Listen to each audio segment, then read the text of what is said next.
Biar huruf-hurufnya jelas. Karena membaca Quran memakai tajwid, makharijul hurufnya jelas, itu bagian dari kewajiban kita. Fardu ain. Fardu ain hukumnya sama dengan sholat. Sholat apa? Sholat wajib.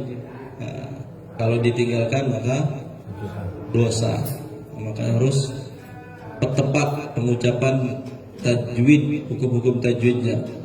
Huruf ainnya, huruf tipis tebalnya, kemudian banyak huruf-huruf mutasyabihat, za, kemudian za, ha, ha, itu harus beda. Ar-Rahman, Ar-Rahim, jangan Ar-Rahmannya sempurna, begitu Ar-Rahim balik lagi. Bismillahirrahmanirrahim. Keliru ini. Salah. Bismillahirrahmanirrahim. Ha. Memang harus perjuangan ini banyak khusus untuk huruf ha. Ya. Biasanya huruf ha itu mudah diucapkan oleh anak-anak kecil. Kalau orang-orang dewasa, dia yang paling mudah mengucapkan huruf ha, karena suaranya udah pecah, udah balik. Nah, itu Pak. Kemudian kabar gembira hari ini tidak baca satu-satu Pak ya. Gembira apa sedih lah? Sedih. Sudah persiapan. Kalau begitu yang sudah siap di voice note aja.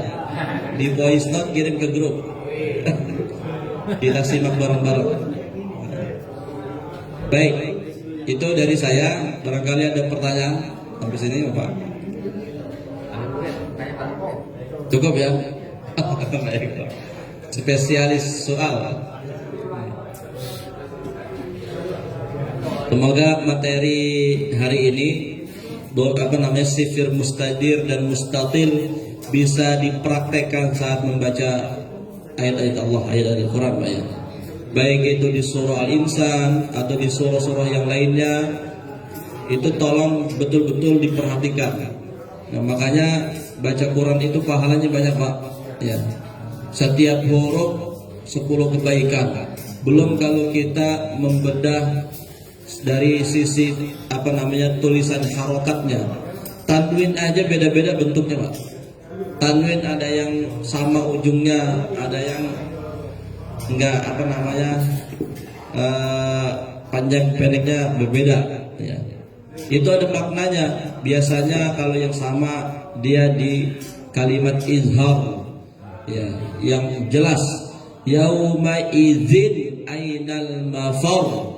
Zin kasrah tanwin di bentuknya sama, sejajar. Kalau yang ikhfa biasanya tidak sejajar ya. Kalau yang ikhfa sejajar, kalau yang idhar sama, sejajar. Ujung depan dan belakang sama. Itu kita perhatikan dari sisi tulisan warnanya luar biasa. Kemudian dari tulisan sukun juga sama.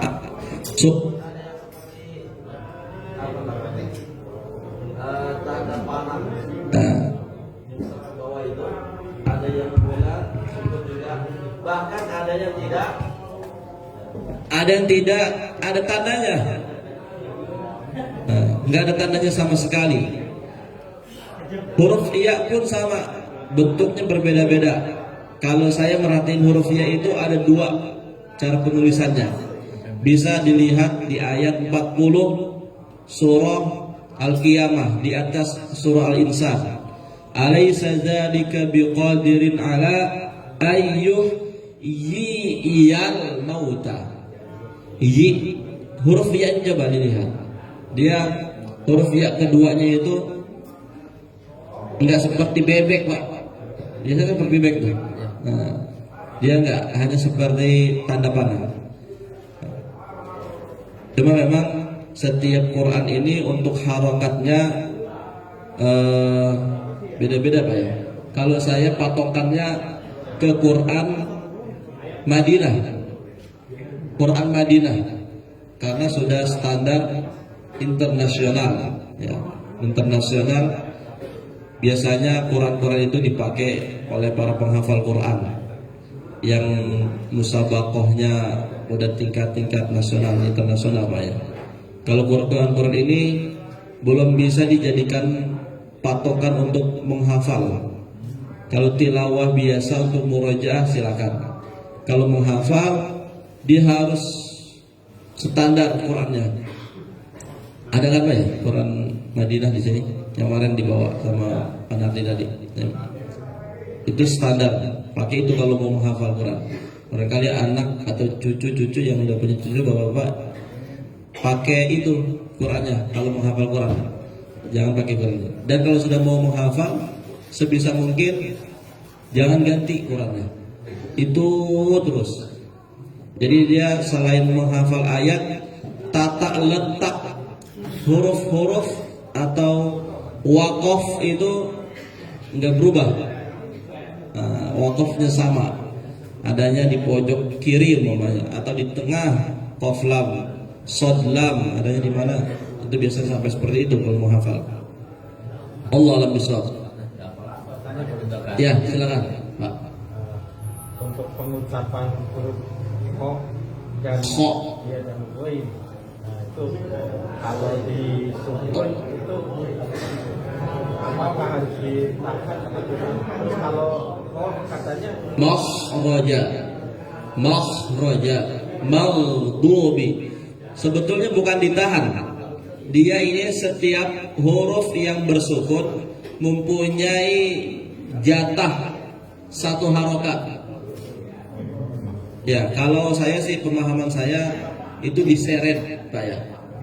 Soalnya kalau cuma diberhentikan maghdubi itu kurang tepat dan mudah terpantulkan malah. Kalau diberhentikan seperti itu maghdubi, bahkan lebih khawatir malah merubah huruf, bukan mal tapi mak, huruf kaf atau qaf. Tapi kalau diseret dia nggak akan berubah hurufnya. Maghdubi ghairil maghdubi makhraja gitu Pak ya.